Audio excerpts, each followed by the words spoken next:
I have with me in the studio Kyari Bukar. He is the chairman, Nigerian Economic Summit Group, to join me now to discuss the Africa Free Trade Agreement. A whole lot has been said. Well, thank you so much for joining us on the show. It just seems like we're not going to hear the last of this agreement. I mean, until this discussion, until Nigeria really does sign. I understand concerns have come up, over the past few months or weeks about why Nigeria really is delaying. But what do you make of the agreement, really? Ramaphosa has said you're not under pressure, but it would be wise for you to sign this agreement soon. But what do you make of it? Trade is basically something that historically is the lubricant that keeps relationship going globally. And historically, it is one of the things that, if used properly, yes, increases the wealth of all the trading partners. And Africa had an unfortunate history of colonization, and therefore most of the African countries tend to trade with their historical connections to their colonial masters and countries that have similar outlook, whereas we neglected trading amongst ourselves. And I think this is one of those tools, if properly used, would rise all tides, meaning that it will enhance and make our economies more efficient. The global competitiveness that we sometimes tend to discuss in Nigeria is not just about us and the Western world.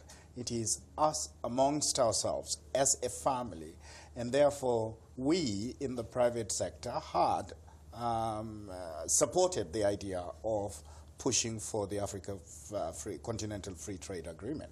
And we had even worked along with the office that Mr. President created, the Office of Trade Agreements, chaired by former ambassador that is now heading that. And he had gone around, raised a lot of inputs from the private and the public sector in negotiating this. So I think it is, very encouraging that Mr. President came out yesterday and said that it's on his desk and he will soon sign. Because Nigeria is... But why are we delaying, though? I would imagine that he should have given that responsibility of getting the proper recommendation from his ministers and then the Office of Trade Agreements. Yes. And once he had that, he should sign, because documents that come across his desks, not all of them would actually make sense from a layman's perspective. Yes. I mean, because the experts basically say that this is good for Nigeria. And it's not about whether it is good for one business or another. Collectively, it is good for the country. Well, let's talk about preparedness here. Right. I mean, the objectives are really fantastic on paper. Implementation, of course, has always been an issue. We're talking about all of Africa coming together. Right. Regionally, how much have we even achieved? I mean, I believe we should start in pockets, first of all, before we talk about bringing the whole continent together. Indeed. Now, regionally, how much have we achieved in terms of infrastructure? Moving within the West African region it's an issue on its own. Right. Nigeria, of course, is an import-based economy to begin with. So if we begin to trade with Africa, are we going to be more of the receivers than the givers? That's another thing, again, about positioning yourself. So let's talk about this. Right. I think two things. One is that regional blocks, or the regional economic blocks, have fared quite well compared to previously. For example, before, if I were to go to Ghana, I would need a visa. Today, I don't. In fact, my passport says it's an ECOWAS passport, the green passport. Anybody in West Africa, in the ECOWAS zone, yes, gets the same type of passport as a Nigerian gets. So there is free movement of people, and by extension, free movement of goods. Now, that study needs to be made, because there is a lot of efficiencies when it comes to that. Okay. Now, the concern is that of, say, okay, we ban importation of rice, for example, and then rice would start coming in through the borders. Now, those are some of the things that we as a country need to enforce our laws, which is different from free trade. Free trade helps, assuming that those products are coming from the neighboring countries and they were manufactured products, and we have a list, we have proof that they were done, yes, manufactured there, then free trade helps. Because it helps them, it helps us. Now, we then need to also be competitive on our side. Infrastructure is also another matter, because the state of infrastructure in Nigeria is abysmal. It's the competitiveness that really gets to me. Because, I mean, we also have, of course, the AGOA. Let's even talk about Africa. We have the AGOA agreement that exists with the US. And when you look at countries that really gain, it's one-sided to begin with. I mean, how much are we bringing out to want to send to the US? We actually tend to get more from the US. Correct. And that's why I'm asking, how well positioned is a country like Nigeria, for instance, to want to tap into this? Or else you're opening up your windows to getting more than what you're giving out. It may be the wake-up call for us to work extra hard in achieving some of the objectives we've been setting out.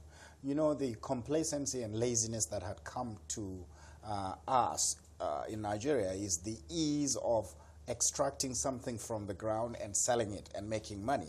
That's, I mean, crude oil. Yes. Now, that has deadened the ambition that Nigerians and Nigeria ought to have, which is to actually build things, whether it is agricultural or semi-manufactured, or turning the iron or coal or whatever that we have from the ground and refine it, add value before you export. Yes. Now, this sort of agreements and conventions will get us to say, hang on a minute, we need to do something about, one, our infrastructure, two, about our human capital, and so the list goes on, and we need to do it.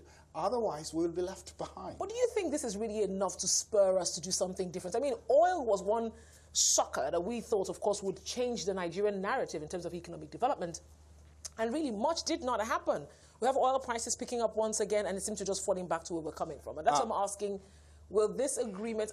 I'm in support of Africa coming together to trade, but will this agreement not complicate things the more for a people that it seems over the years we just lack the political will to want to turn around the narrative? Because the narrative has to change. Yes. And Nigeria is one of the leading economies in Africa, need to be seen to be in the committee of the African nations. You know, there is that terminology that most people used during the 80s, which is globalization. Now it's going to be Africanization, if you will, of us getting together and becoming a single bloc. Yes. And if we do that, we will become more powerful. Alone, we're going to be susceptible to either the Chinese or the US or the Europeans bashing us. But as a bloc, we become a more powerful force. So I'm talking about that powerful force. Let's talk about currency here. Right. You know, I mean, that is the factor at the end of the day. It's all about making money. Have we sorted that out?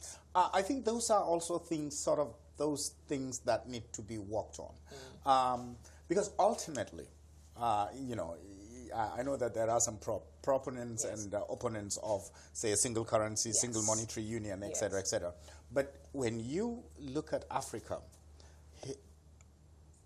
the scramble and petition for Africa and the Berlin Conference basically carved out Africa. Prior to that, Africa was a single unit. We trade amongst ourselves, and then one day somebody woke up and wanted to go to his farm, and they said, you need a visa to cross over. Now, those sort of historical connections we need to break them.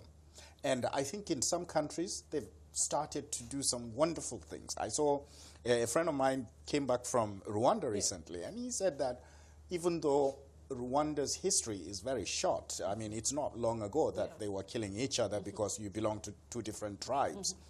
Now, calling somebody by their tribe is illegal. So there is no such thing as tribes. Well, Rwanda is taking a leap in so many things. Exactly. So many things. And can't we do that across the continent? That's the question. Comes back to that issue on the whole discussion around political will. I guess it was Isabel dos Santos I was talking to in Egypt, and then she says, look, I do not think the single currency thing really is the issue on the table. She says, I believe central banks of African countries need to communicate more. And that's why we're asking, have we done the background work? Right. But that's the thing. The thing is that there is something about currencies and flags, and it generates emotions. And that's one of the major reasons why you don't want, when you are discussing about free trade and things like that, you stop at the line of currencies and flags.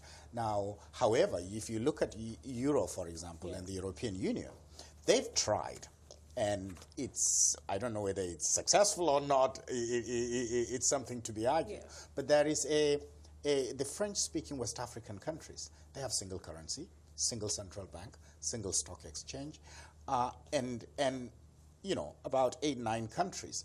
Now, that is a model that can be looked at and analyzed.